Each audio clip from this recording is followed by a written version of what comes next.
መከራህን ትረሳለህ። ይህንን ቪዲዮ ለአምስት ሰው ሼርና 5 ጊዜ ኮፒ ሊንክ እንድታደርጉ በጌታ ፍቅር ጠይቃችኋለሁ።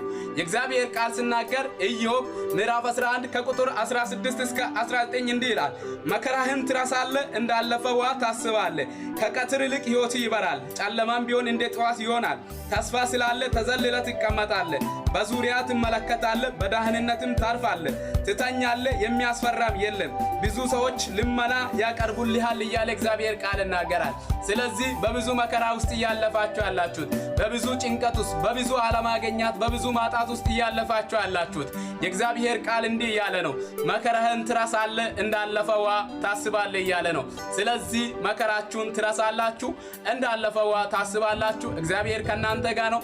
በየትኛውም ሁኔታ ውስጥ ብታልፉ እግዚአብሔር ፈጽሞ አይጥላችሁም። የእግዚአብሔር ሰላም ከእናንተ ጋር ይሁን። እወዳችኋለሁ። መከራችሁን ትረሳላችሁ እንዳለ